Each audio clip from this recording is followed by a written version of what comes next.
নমস্কার সকলকে। কেমন আছেন সবাই? আশা করি সকলে ভালো আছেন। আমরাও এখানে বেশ ভালো আছি।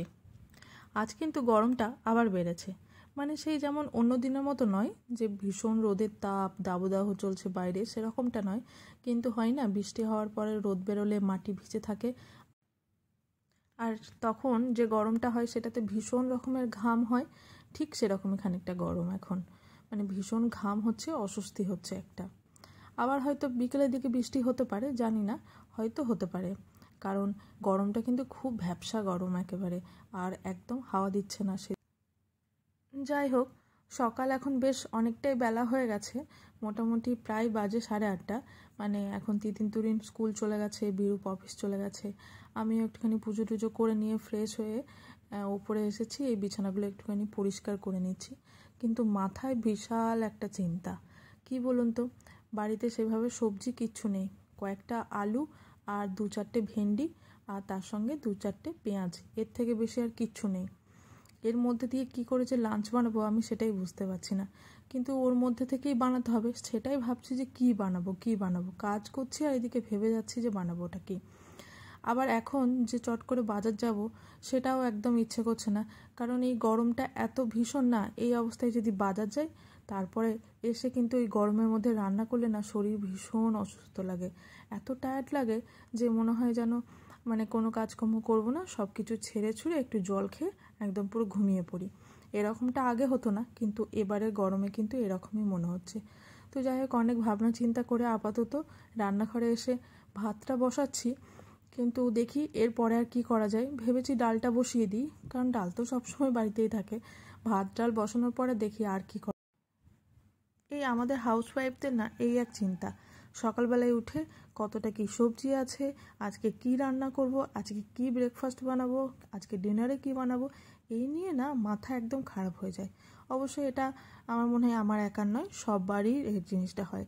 যারা বাইরে কাজকর্ম করে বাড়িতে এসে রান্না টান্না করে তাদেরও হয়, আর যারা সারাদিন বাড়িতেই মোটামুটি থাকে, বাড়ির কাজই সামলায়, তাদেরও হয়। মানে এই জিনিসটা আমাদের মেয়েদের অলওয়েজ হয়েই থাকে। কি বলেন আপনারা? আমার মনে হয় সকলেরই হয়, তাই না? আর আমরা যারা ঘর সামলাই, মানে আমি আমাদের মতো হাউসওয়াইফ বা হোম মেকারদের কথা বলছি, তারা কিন্তু কিছু না কিছু মানে ব্যবস্থা করেই নেবে, মানে কিছু আইডিয়া তাদের মাথায় চলেই আসবে। হাতের কাছে যা আছে সেটুকু কিন্তু দিয়ে তারা কিন্তু কিছু না কিছু বানিয়ে ফেলবে। আমার মনে হয় এটা একটা আর্ট, তাই না? হাতের কাছে যা থাকে সেটা দিয়ে মানে ম্যানেজ করাটা, এটা আমাদের এই হোম মেকারদের একটা আর্ট। তো দেখুন, আমিও মোটামুটি সেই কাজই করে নিয়েছি, আমিও আইডিয়া বের করে নিয়েছি। তো সয়াবিন ছিল হাতের কাছে, যখন আমি ডাল নিতে গেলাম দেখলাম হাতের কাছে সয়াবিন ছিল, তো আমি একটু আলু সয়াবিনের তরকারি করব।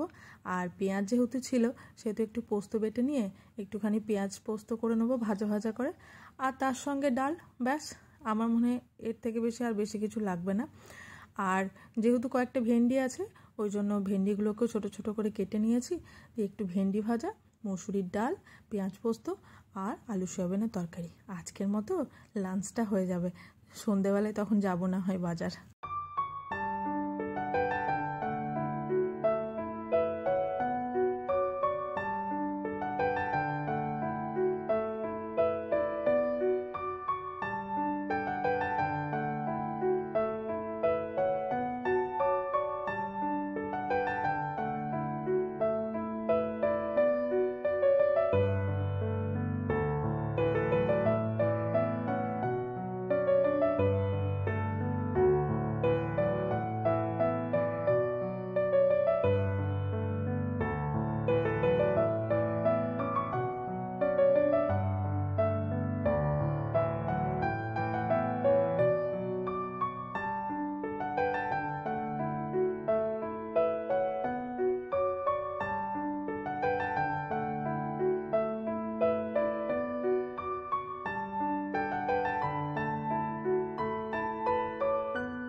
আর এদিকে রান্না করতে করতে তিতিন তুরিনও স্কুল থেকে এসে গেছিলো, তাই জন্য ওদের জন্য একটুখানি ব্রেড রাখা ছিল, সেটাকে একটুখানি সেঁকে দিচ্ছি বাটার দিয়ে, ওরা ব্রেড বাটার খেয়ে নেবে। আর আমিও মোটামুটি রান্না টান্না করে তারপরে বিরূপের খাবার রেডি করে আমি একটুখানি ওপরে চলে যাব। আমার না বেশ কয়েকদিন ধরে ইয়াররিংগুলো, মানে যেগুলো এমনি ইমিটেশন যে কানেরগুলো আছে সেগুলো সব উলঢাল হয়ে আছে, মানে একটা ব্যাগের মধ্যে একটা ইয়াররিং, তার জোড়াটা অন্য আর একটা ব্যাগের মধ্যে রয়েছে, এইভাবে ভুলভাল জায়গাতে সব রাখা আছে।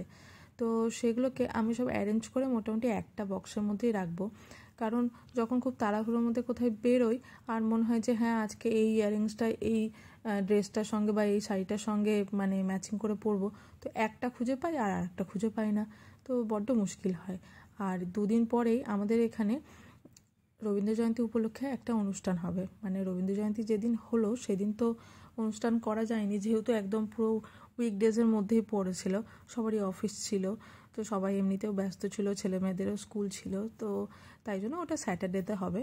তো যেহেতু 2-3 দিন পরে হবে, তো সেই কারণে ডিসাইড করিনি এখনও যে আমি সেদিন কি পরে যাব। অবশ্যই শাড়ি পরবো, কিন্তু ওটার সঙ্গে ম্যাচিং করে কি ইয়ারিং পরবো বা কী পরবো বা কোন শাড়িটা পরবো ঠিক করিনি।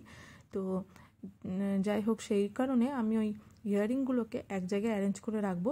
তো সেদিন আমার যখন যেটা ইচ্ছা হবে পরতে আমি তার যাতে হাতের কাছে পাই, শুধু সেদিনের জন্য নয়, তার পরের জন্য ওটা রেডি করে রাখবো, যে যেন মানে যখন যেটা পরার ইচ্ছা হবে সেটার সঙ্গে যেন অ্যাটলিস্ট তার পেয়ারটা পাই, মানে এক জোড়ার সঙ্গে একটার সঙ্গে আরেকটা যেন পাই, এটাই হচ্ছে কথা।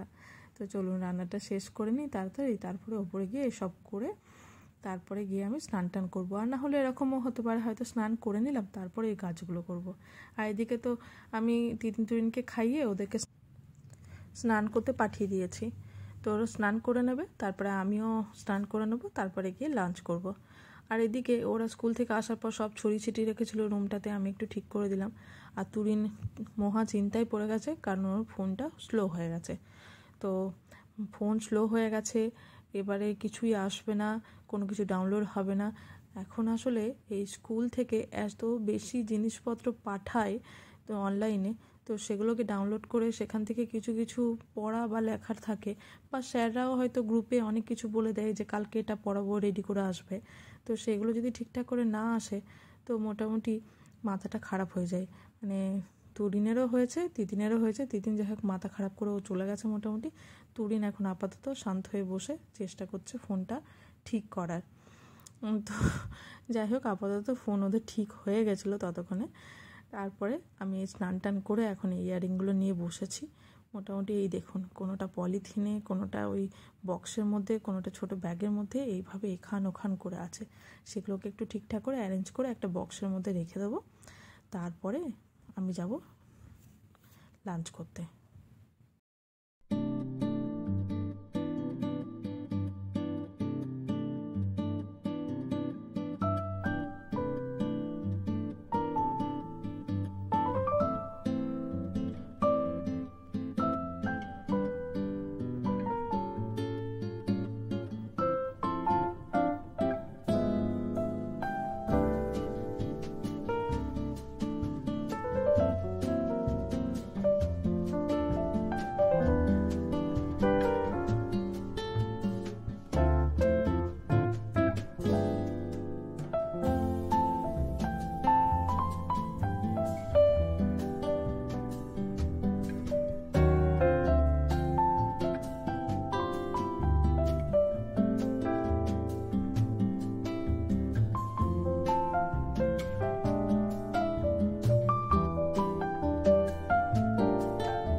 চলুন, আমার সব মোটামুটি অ্যারেঞ্জ করা হয়ে গেছে, একটা বক্সের মধ্যে এসেও গেছে। বক্সটা কিন্তু দেখতে ছোট লাগলেও অনেকটাই বড়। আর বাকি আরও দুটো ইয়ারিং ওগুলো সাইডে রাখলাম, ওগুলো অন্য একটা বক্সের মধ্যে ভরে নেবো, মানে ছোট ব্যাগগুলোর মধ্যে ভরে নেবো। আর এদিকে নিচে এসে একটা লেবু কেটে নিয়েছি। আর এই যে লাঞ্চের থালাও আমি রেডি করে নিয়েছি, এটা তিতিনকে দিয়ে দিই, তুরিনকে তারপরে রেডি করে দিচ্ছি। আর আমি আমার ভিডিওটা আজকে এখানেই শেষ করলাম। আর যদি আপনাদের আমার ভিডিও বা আমার ব্লগ ভালো লাগে তাহলে প্লিজ লাইক করবেন, শেয়ার করবেন। আর যারা আমার চ্যানেলে নতুন তারা প্লিজ আমার চ্যানেলটা সাবস্ক্রাইব করে আমার পাশে থাকবেন। আজকের মতো এটুকুই, আবার দেখা হবে নেক্সট ভিডিওতে। তাহলে ততক্ষণের জন্য টাটা।